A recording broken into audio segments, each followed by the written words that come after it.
Good to know.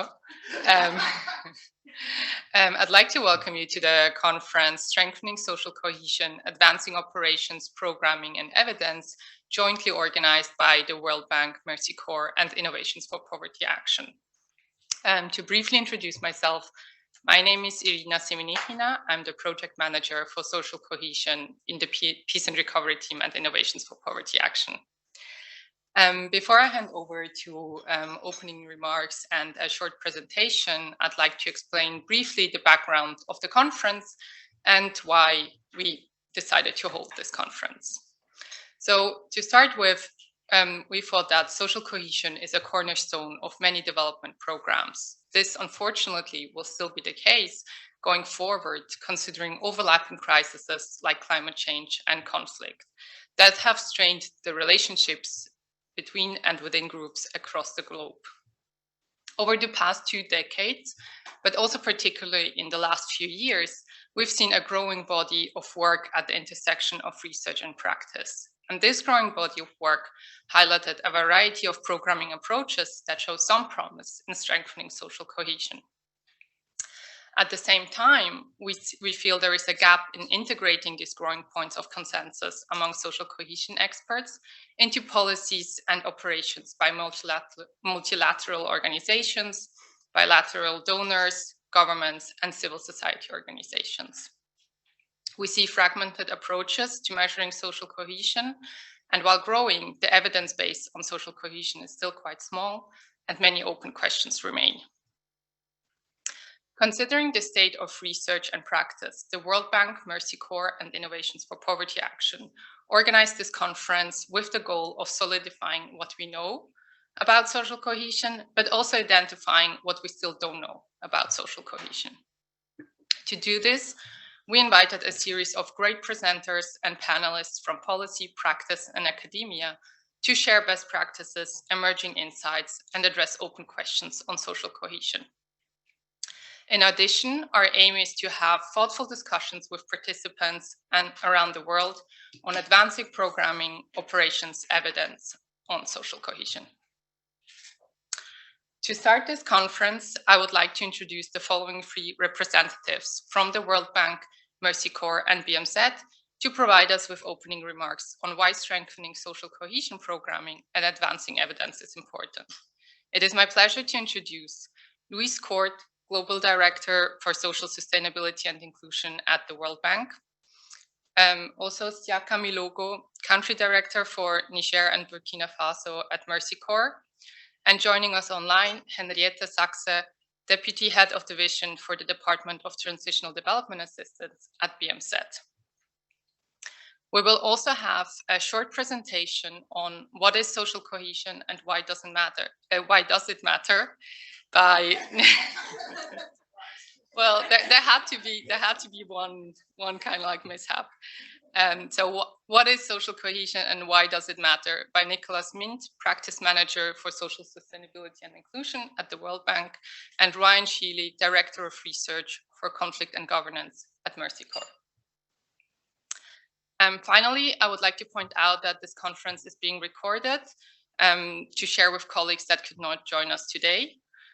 Also, I'd like to point out we will have no Q&A during this session, but we will have also plenty of engagement opportunities throughout the day in the subsequent sessions.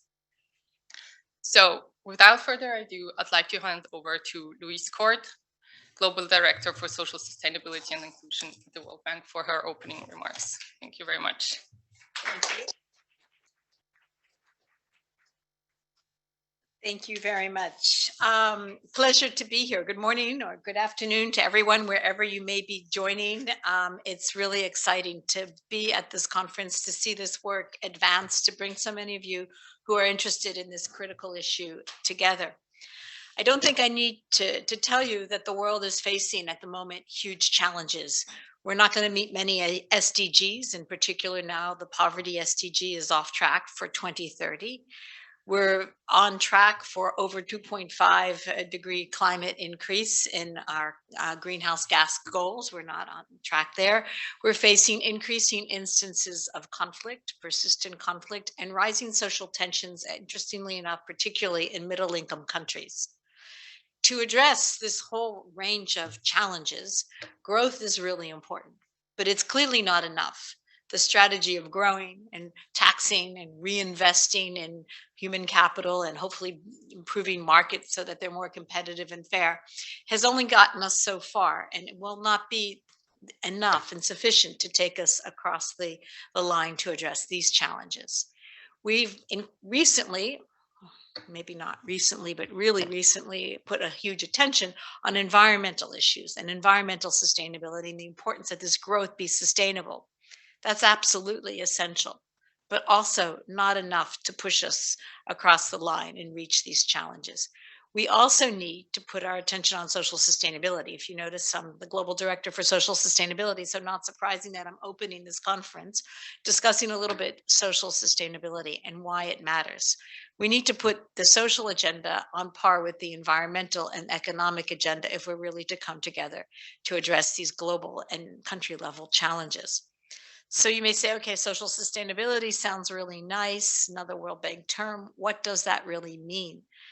So for us, we have a simple definition, which is social sustainability is when people feel part of the development process and believe that they and their descendants will benefit from it. We have a longer definition, which is it's when societies and communities can come together to address common challenges such as a drought, water shortage, conflict, better education in their local schools in a way that is deemed to be fair and legitimate, and in a way that all people thrive over time. So, nice definition. What does that mean?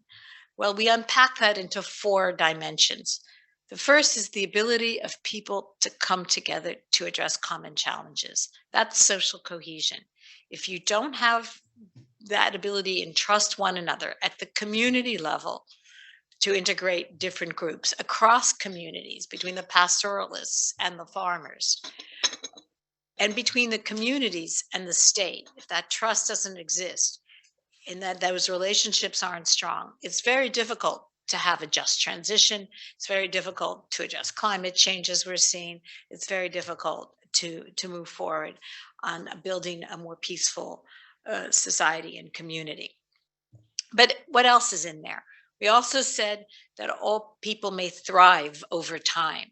So thriving for us, we're defining as inclusion, where everyone has access to markets and basic services and has a voice, regardless of where you were born, your sexual identity, your ethnic background, your disability or not, your race. The list is long. In addition, over time, that's resilience, being able to avoid or withstand shocks. It's the third component. And finally, the fourth component of social sustainability is process legitimacy, that in a way that is perceived to be fair and legitimate, that actually is aligned with societal values and norms on how decisions are made and authority figures. Now, we don't always have consensus on that, and that's fine. But then that the policy arena where decisions are made is transparent and open and all have a voice to influence outcomes.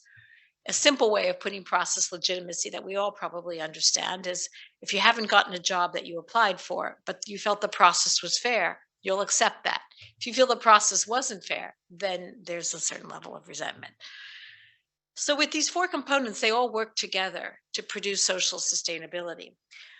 But two of the most interesting and of the newest are the social cohesion and process legitimacy. And those two, let me hone in this case on social cohesion.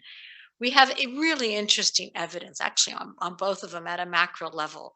More than more than the other variables, more than inclusion and even resilience, they are correlated across countries with lower inequality, higher human capital outcomes, not just access to services, but human capital outcomes, according to the bank's Human Capital Index, and greater poverty reduction. Why? We need to explore, we need to unpack, but we also have micro evidence. Increasingly, we have evidence that trust is a necessary ingredient. We know that in Europe, communities that scored higher on trust indicators did better in handling COVID. People were more willing to implement COVID restrictions.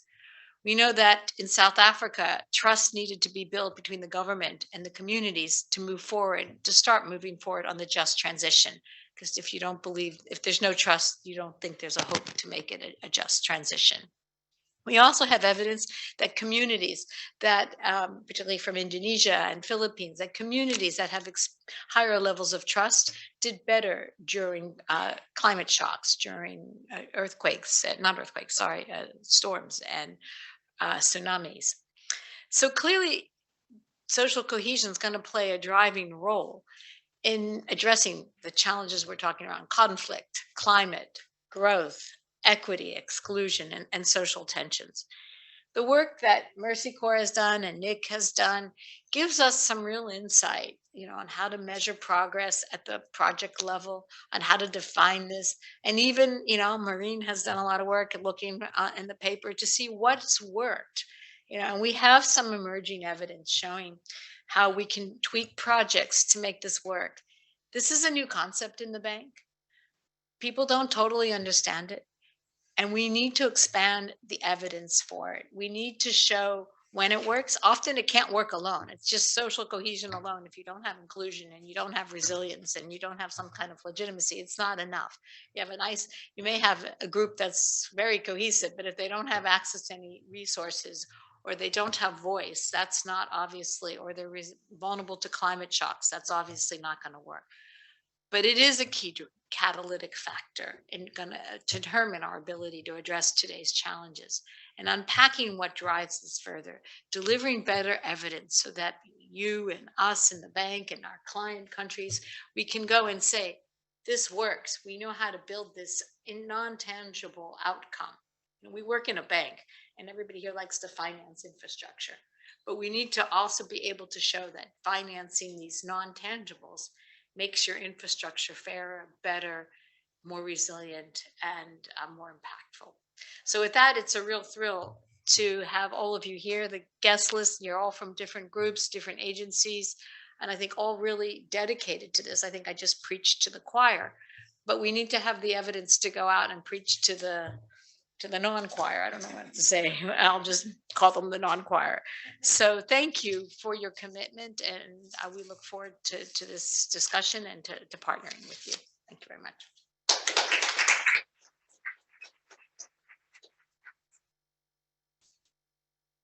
Thank you very much, Louise, for this first opening remarks.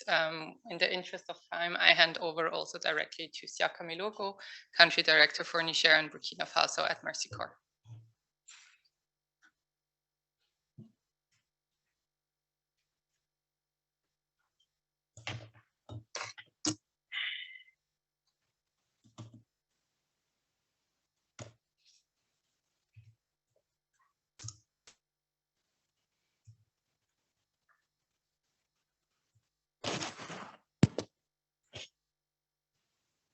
Thank you.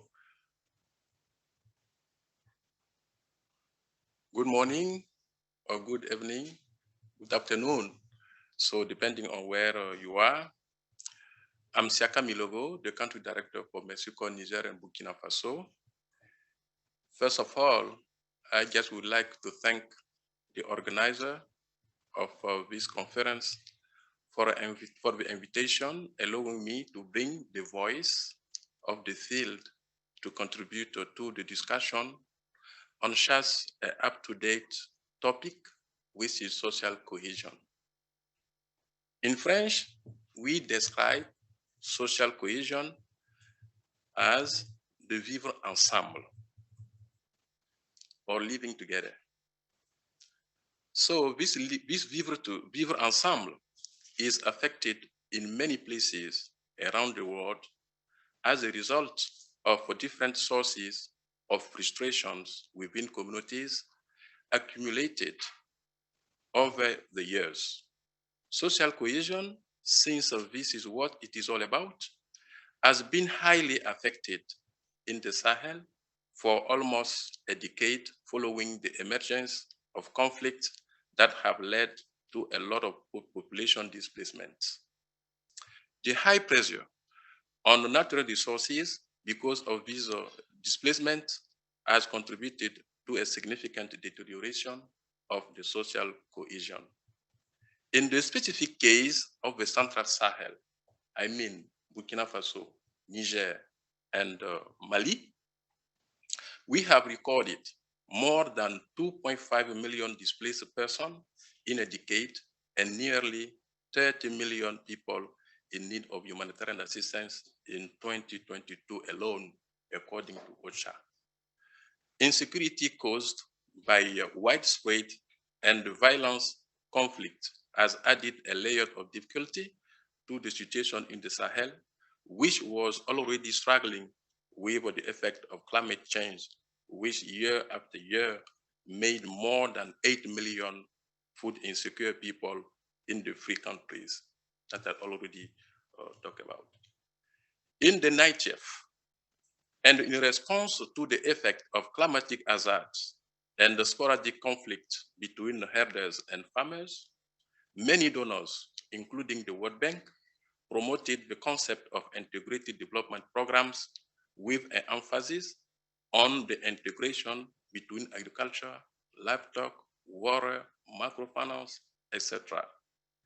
The current context invited us to return to this vision of integrated programming, but this time by adding to the development aspect, the humanitarian response, and the consolidation of social cohesion to guarantee the relevance, sustainability, and effectiveness of the interventions.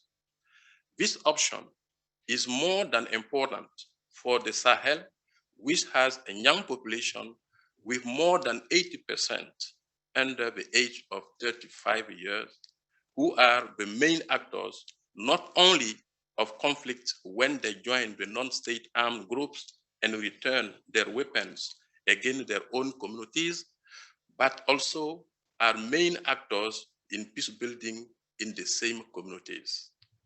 The Mercy Corps, Niger and Burkina Faso mission has recently implemented a 2-year program on social cohesion in Niger. This research took place in the context of a USAID-funded program called Preventing Violence Extremist Actions Through Increased Social Cohesion Effort, or PEACE for short.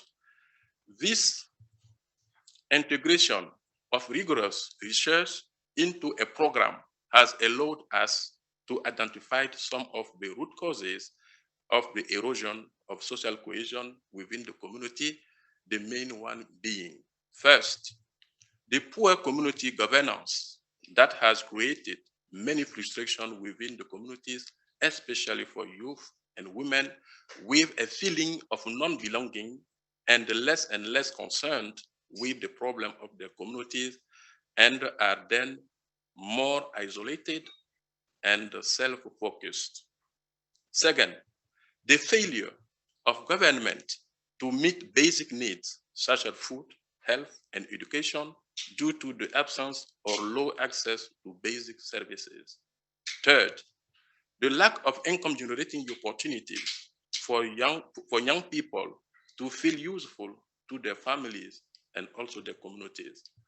Fourth, the abandonment of traditional events such as initiation ceremonies and community recreational activities that used to bring together young people and their elders, whose deep engagement with a mentorship of youth is important for intergenerational cohesion and the transfer of important community values. The peace program has allowed us to confirm the importance of participatory and inclusive community involvement in finding internal solutions to their own problem. Indeed, the macro projects for improving social cohesion were identified and implemented by the community themselves. An experimental impact evaluation of this project shows us a few approaches that work and that didn't work.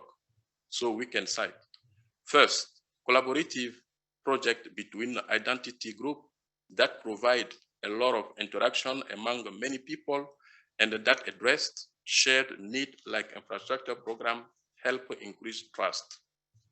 Second, the higher the number of activities in the project, the better perceptions were of local leaders and event services.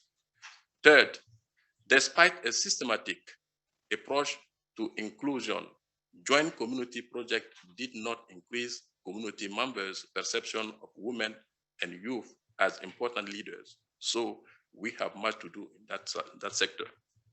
The program also allowed us to identify next steps and areas of improvement for future projects, such as first, an integrated intervention from the design stage, including humanitarian response, social cohesion, and bridges to development, that a triple nexus vision from the program design stage with a particular focus on youth. Second, a long-term intervention in order to observe the first sign of behavioral change and increase cohesion, and then to undertake the consolidation actions. The next is humanitarian assistance, social cohesion, and development is an approach that is imposed to us by the context of the Sahel, and its success will depend on the following conditions, but not limited to. First, the development of integrated response program from the outset with sequencing, layering, and community participation as the backbone. Second, the availability of funding or co-funding between donors that is flexible and integrated with three dimensions of the nexus. Third, a focus on continuous research to better understand the dynamic of social cohesion with communities in order to provide the appropriate response. And fourth, the development of strategic partnership between NGOs and the United Nations organizations in order to establish relevant win-win consortia. Ladies and gentlemen, I would like to conclude my remark by emphasizing the opportunity we have as practitioners, policymakers, and donors to all adapt to the new paradigm of an integrated vision, humanitarian social cohesion, and development in the design of programs, funding plans, and funding plan and policies, while putting communities at the center of this adaptation. Thank you very much for your kind attention. I wish all of us a productive workshop.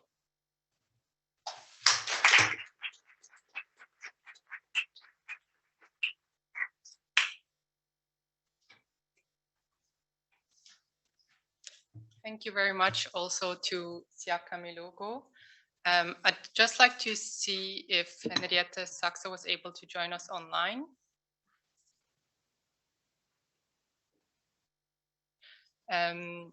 Okay, perhaps there might be some technical difficulties.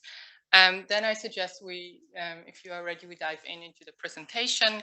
Again, we have Nicholas Mint, Practice Manager for Social Sustainability and Inclusion at the World Bank, and Ryan Sheely, Director of Research for Conflict and Governance at Mercy Corps, with a short presentation on what is social cohesion and why does it matter. Thank you very much, Agnes.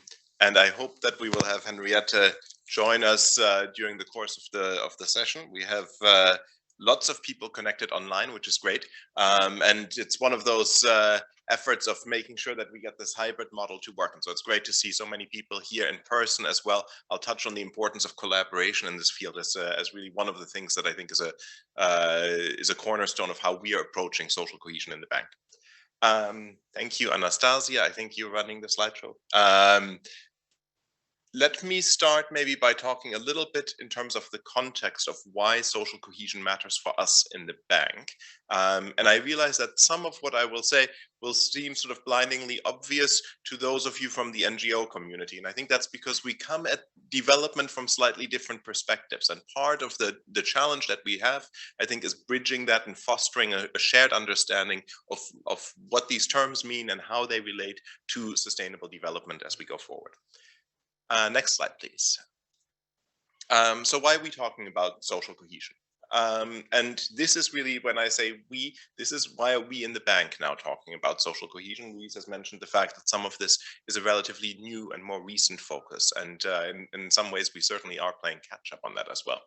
So first, social cohesion is critical to addressing today's development problems, which I think you can think of these as sort of two categories of problems, right? We have one set of new development problems that are so complex in their nature that they require coordinated action to address. And so climate change, I think, is a classic example of that, where it's not enough for governments to take big, big bang interventions. You also need the support at the community level, whether it comes to questions of adaptation or mitigation, or even just popular support for policies that are going to be disruptive to current economies and societies. But it's also, I think, that the type of development that we've done for a long time, we are trying to do better now. So the infrastructure development that you might have seen in the 70s and 80s of increasing coverage of roads, electricity, water supplies, we're still doing that. But I think we're trying as a development community as a whole to do that in a much more thoughtful and inclusive way. And so in the World Bank, we have what we call the environmental and social framework, and that anchors a number of things, including non-discrimination, participation, and thinking about the social aspects of development in a much more foundational way than we did in the past. And so when you are trying to understand how a community is going to be impacted by government projects, the picture becomes a lot more complex very quickly when you're trying to understand the different ways that these impacts will play out. Now, one of the areas where we've long thought about social cohesion is in situations affected by fragility, conflict, and violence. And there, it's really been about using the collective action capacity of communities to lighten the load on governments, right? So when you have capacity constrained governments in a post-crisis situation, it has been tremendously helpful for many of our large scale interventions for governments to be able to actually partner with communities and to say, okay, we don't have the data to do a national master plan. Let's figure out what the priorities are from the bottom up using community-based approaches. If we don't have the data to do effective poverty targeting, let's use bottom-up approaches to identify some robust proxies. And if we don't have the systems necessarily to ensure transparent and accountable financing down to the grassroots level, let's use collective action capacities coupled with effective grievance handling mechanisms to ensure that there's accountability for this finance down to the last mile. And so we have done in the bank a lot of programs that draw on social cohesion, that leverage social cohesion in FCV context. And a lot of our learning comes from that particular set of circumstances. The last thing I'd say, though, about social cohesion is that it's also something that's under strain. And so this idea that you can simply leverage levels of social cohesion, leverage the collective action capacity of communities, I think becomes increasingly difficult. And it's really, I think, one of those first things that we need to understand and get a better sense of, is this still a valid assumption? There was a figure that I came across the other week, which is that 1/3 of people globally would not recommend their community as a place to live to a friend or a relative. And that shows you, I think, the level of disaffection that exists globally. And Siaka was talking about the changes in traditional practices, for example, initiation rites and so on, that are under strain as cultures are undergoing a massive transformation in terms of migration to urban areas. And I think the impacts of that on the social side is something that we're still just beginning to understand. And then Louise had mentioned also the disaffection in government, mistrust on the rise, including in middle-income countries. In high-income countries, we're seeing increases in what are called deaths of despair. And so I think that the social fabric is under strain from many of these factors that are coming together, and it's something that we need to think about. On the next slide, in the bank, when we talk about social cohesion, I think a lot of people do understand the importance of it. We're seeing it increasingly reflected in project documents and country partnerships. But very often when you get past the sort of nice language around, yes, social cohesion is important, we're going to use draw on people's ability to work together, you see much less reflected when it comes to the nuts and bolts of operations, when you actually go and look at results frameworks and at indicators. What are we measuring? And so when I talk about social cohesion in bank settings, I usually start by saying, look, is this a real thing, something that we can work with, right? Is it something that we can define, something that we can measure, and something that we can change through project level interventions? Because very often there's a feeling that, well, and I mean, I get this from people who are engaged in the field. They say, this is so big and complex, it'll take generations to change. It's a good thing for us to work on, but don't expect to see any measurable impact over the lifetime of a project. And that's not super convincing when you are trying to convince governments to borrow for certain interventions, right? And so I think if we want to take social cohesion into the realm of this is something that we can actually offer to work with governments in the case of the bank, or with donors in the case of NGOs, if this is something that we're saying we want to work with you together on this, we do have to be able to show robust results and at least a theory of how we can achieve those. So I unsurprisingly answer all three questions in the affirmative, and let's go through the slides. Next slide, please. In terms of definitions, we have worked both inside the bank and across our partners on a definition. They vary a little bit. I think the definitions that we see being used in the field, this is the one that we use in the bank, which is social cohesion as a sense of shared purpose, trust, and willingness to cooperate among members of a given group, between members of different groups, and between people and the state. And this last part for us is important because it gets at the vertical dimension, right? At the question of connections between citizens and the state. We don't use the term citizens in part because we also want to be quite explicit about the fact that this really affects everybody living in a given place, regardless of their legal status in a particular place. Next slide, please. Then on measuring. So we spent a lot of time last year actually thinking about ways to measure cohesion, testing it out in different projects, looking at different indicators. I think what's nice in this field is that there are some useful indicators that are already being measured on a regular basis. We had the CEO of Afrobarometer here a few months ago talking about how they're approaching that and how we can piggyback on some of those measures potentially through, for example, our household surveys. Now, that doesn't mean that these are ready to go for project level interventions. Oftentimes there is additional work that's needed to create a sound baseline, to think about, what are the appropriate indicators for this particular intervention, and what is it that we're really trying, what aspect of the project cycle are we really trying to inform.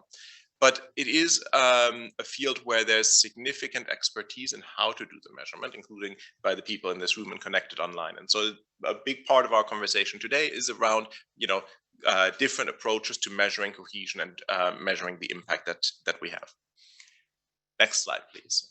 On this question of impact, we have seen lots and lots of projects that were able to impact positively social cohesion through their interventions. And I think that's a really important kind of headline finding that, yes, it is possible to impact social cohesion.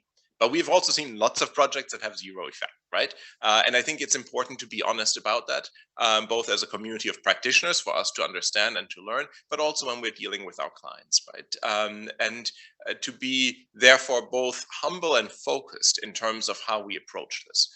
I think that for us, looking at the literature, three things come out, right? The first is the importance of sound diagnostics, being really explicit about what particular aspect of social cohesion are we trying to change, and being clear then using that to develop a theory of change that really goes from, okay, if this is the particular part of social cohesion that we're looking to change, then here's what that means. And it means being more specific than simply saying we want better relationships between citizens and the state, for example, right?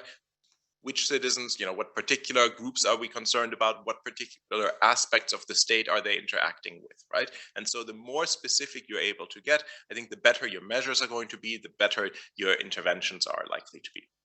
The second point is on quality implementation, that good design will only take you so far, that a lot of this actually depends on thoughtful implementation, including course corrections as you go along. And then lastly, careful monitoring and evaluation to understand what's working, scale those things up, and to fix the things that are not working. I think on this last point in particular, on the monitoring and evaluation, this is for us a new and growing field. And there's lots of questions that we're trying to answer. And we don't have the luxury of sitting back and saying, let's do impact evaluations on, our 5 new projects on social cohesion. And then in 5 years time, 6 years time, we'll go and we'll take a look and see what they achieved. And then we'll adapt our next generation of projects accordingly. That's simply not the timeline with which we're being asked to address global challenges. And so for us, I think the question then is, how can we learn much faster than we normally would? How can we open up learning to create a space where we're all working together, understanding and sharing lessons to understand and inform our respective interventions? And sometimes that's a little bit difficult because we don't necessarily have the structures in place for that, the institutional incentives in place for that. Ryan and I had a discussion the other day about the fact that, at the country level, sometimes certain NGOs may be competing with one another for funding. It's certainly also the case that in the bank, nobody likes to have evaluations that show null effects, and they are even less keen to then talk about them, right? About like, well, why did this intervention fail to work? But I think that's really the level of honesty and collaboration that's going to be required from us as a community to be able to advance on this field. And I think that's sort of where our shared goals are. My last slide, next slide, please, is then around some of the collaboration that's already taken place. And this begins with work that we did with Mercy Corps some years ago. I would say about maybe 6 years ago, we started doing a toolkit on measuring social cohesion at the community level. The bank does a lot of these community-driven development interventions. We were running a large one in Myanmar at that time and worked with Mercy Corps on developing a toolkit that we from the beginning designed so that it could be adapted for use in different field settings. And so since then, it's been used in countries like South Sudan, Ethiopia, Tajikistan, the Kyrgyz Republic, Afghanistan, and Nigeria to inform how we at the project level are measuring social cohesion. And so I think that for us has been sort of one really tangible, here is a collaboration where we're going to emphasize the importance of learning and of evidence, developing a toolkit, and then rolling it out across our operations, across different regions. So I think, as we think and go through the day, there are lots of these types of collaborations I think that we can reflect on, but I think equally we'll find the space to think of new ones. And that really would be my hope for today. So let me hand over to Ryan.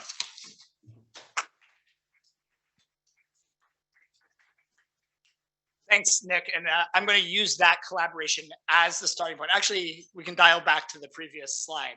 We have a baton tossing slide in the middle, toss hand, whatever.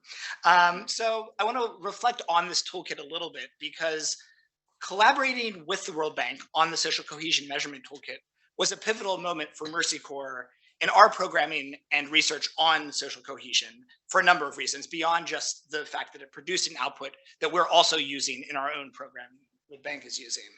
And so I'm just going to spend a little bit of time in unpacking what we learned through the process of developing this toolkit, because these lessons are a useful window into the state of research and practice on social cohesion. So first, working on this toolkit gave us a really unique perspective on how fragmented the body of work on social cohesion was at the time. This was about 2018, 2019 when we started to get rolling. So in developing the toolkit, we conducted a structured review of over 70 pieces of empirical research on social cohesion. And in the course of that review, we found a set of over 2,600 different survey questions that were used to attempt to measure aspects of social cohesion. And similarly, we found a multitude of competing definitions, many of which are confusing, circular, and somewhat divorced from reality. So putting all of that side by side is relatively daunting, and it's understandable that an operational team or a policymaker might see social cohesion and have the first instinct to just run away from this. But what we found through the course of the collaboration with the World Bank was that thinking this through together and producing this toolkit was tremendously helpful to us in cutting through the fragmentation and helping us to consolidate our definitions, measurement approaches, and theories of change. And so we also have adopted the definition of social cohesion that Nick just shared as our own working definition that informs our programming. And we operationalize this by focusing on 6 measurable dimensions: trust, belonging, shared identity, attitudes towards other groups, collective action norms, and civic engagement. And as Nick mentioned, each of these dimensions can be measured both horizontally within and between groups and vertically between citizens or between communities and the state. Next slide, please.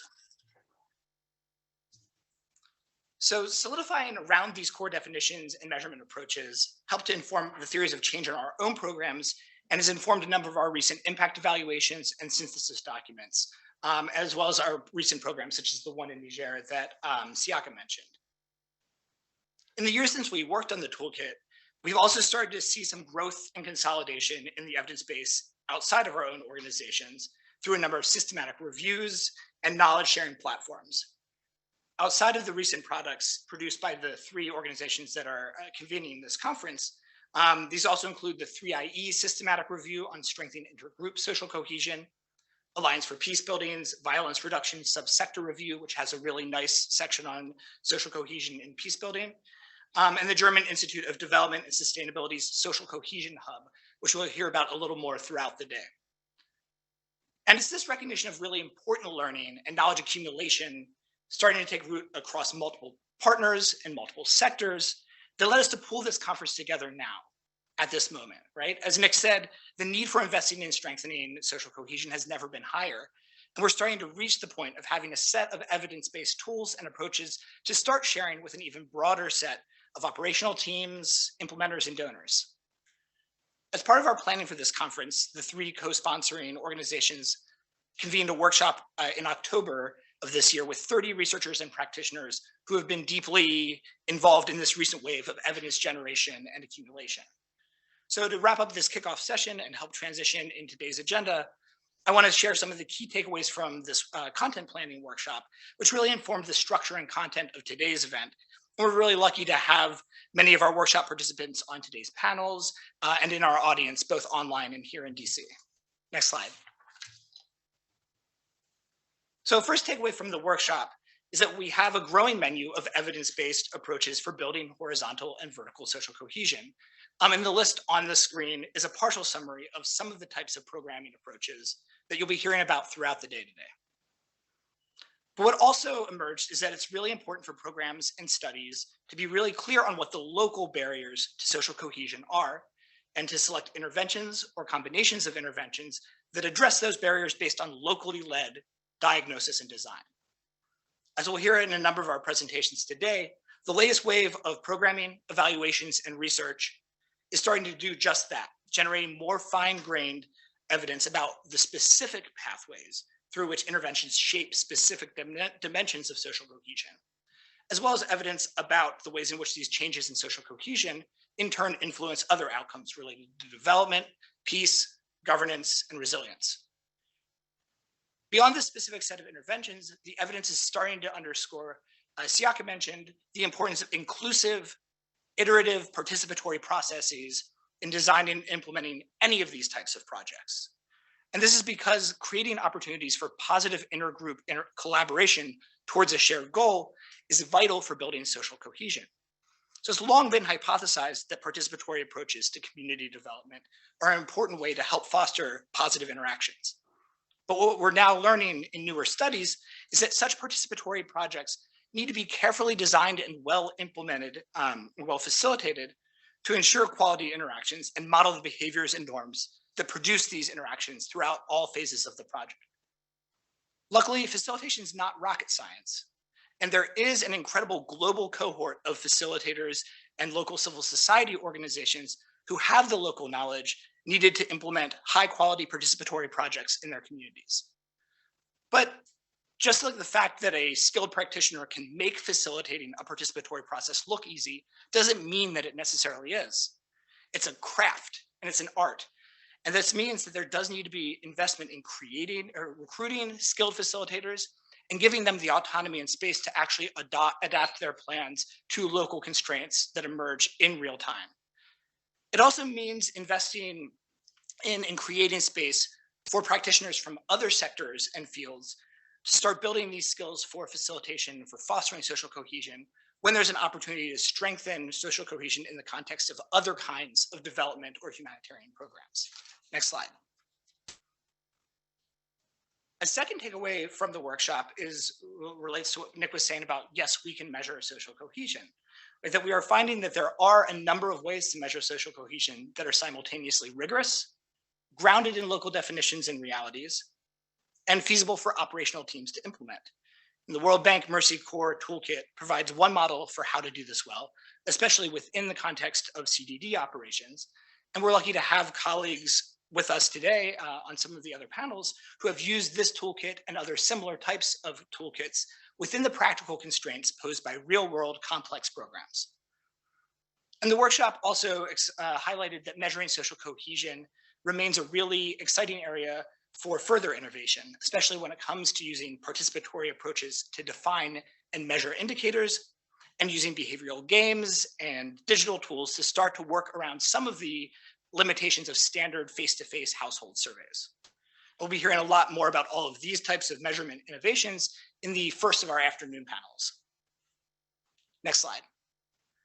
And finally, a third takeaway from our planning workshop is that we also need more critical studies that don't simply assume that social cohesion is always good. A number of our panelists today are going to put forward this critical perspective on social cohesion, which is essential to further providing operational teams, programming teams, the tools needed to ensure that social cohesion interventions are guided by do no harm principles and conflict sensitivity. This critical perspective on social cohesion also compels us to look really carefully at inclusion and to ask for whom interventions strengthen social cohesion and other development outcomes, and who may continue to be excluded. And in particular, a number of recent studies by Mercy Corps and others highlight that interventions must account for gender-specific barriers to improving social cohesion. And while more research is needed, the evidence that we have so far also indicates the need to develop strategies to overcome barriers that women and other marginalized groups may face for engaging in participatory processes.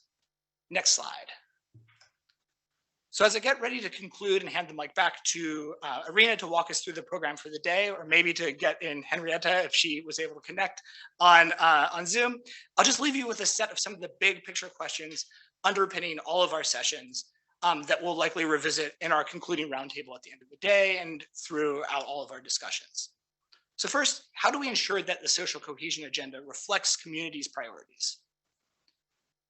Second, how can we continue to identify and test innovative interventions that may mitigate some of the most pressing or difficult social cohesion challenges societies face? And how can we scale up these promising interventions? Third, how do we design assessment and measurement technology strategies that offer evidence that is credible, but also timely and actionable? And finally, how do we identify these opportunities for collaboration that Nick mentioned that build on our organization's respective strengths and experience and really forge new partnerships across geography, across sector, across types of organization? And obviously answering these questions is a lot bigger of a task than just one day together on Zoom and in the same room. But starting to tackle this is what is going to set us up to make the most of the window of opportunity that we have to invest in strengthening social cohesion and to meet the moment. I'm looking forward to all the presentations, discussions, and collaboration, both today and going forward. Thanks.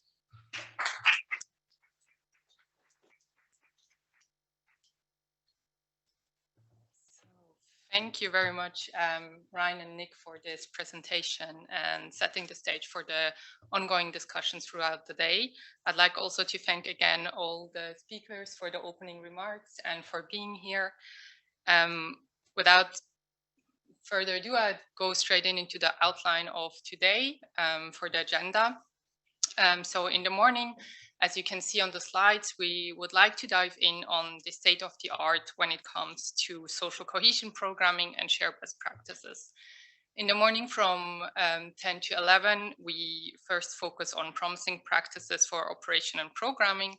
And in the second morning session from 11:15 to 12:15 on strategies for monitoring, learning and evaluation. We will have also a lunch break, but then in the afternoon, we aim to identify the open questions around social cohesion related to the effectiveness of programs, measurement, and engagement with donors or governments.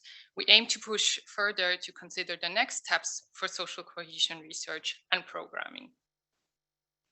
The first afternoon panel from 1:15 to 2:45 focuses on the frontiers of measuring social cohesion. The second panel from 3 to 4:15 on evidence gaps and advancing learning for a horizontal and vertical social cohesion.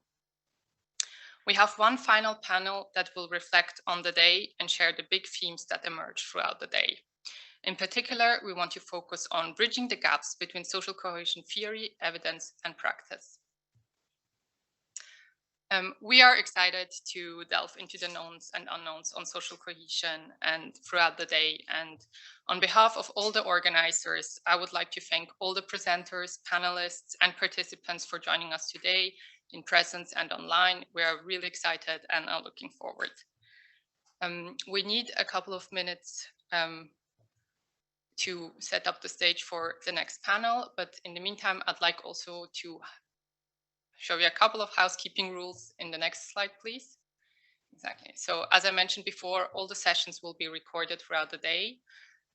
If you are joining us online, we ask you to please mute yourself while you are not speaking. And also, we do have this hybrid event, so we do our best to provide as much as interaction as possible and cover most of the questions and comments in the chat in present, but also online. For the morning presentations, we also ask the online participants to please post your question in the chat. Your questions will be directed to the facilitator that will, who will raise it to the presenters. For the participants present in DC, please raise your hand and the facilitator will call upon you and will hand you over the microphone, or you have microphones also on the table. For the afternoon panels, we encourage all participants to raise your hand if you do have a question or comment, and the facilitator will call upon you. These housekeeping rules will be repeated also for each session. Next slide, please. A couple of additional information. Should you have any questions throughout the day, please reach out to one of the organizers. This can be Marine, myself, Nessa, or Ryan. Exactly. And if you're a presenter or panelist and you have a question concerning your session, please reach out to one of the sessions lead that has been in touch with you through email. And also for the participants present in Washington, DC, we always meet in this room here. Next slide, please, Anastasia. Exactly, so, no, sorry, you can go back, that's all, yeah. I don't see Katie here, but I'll suggest we stop here and take the time to set up the next panel. Thank you very much.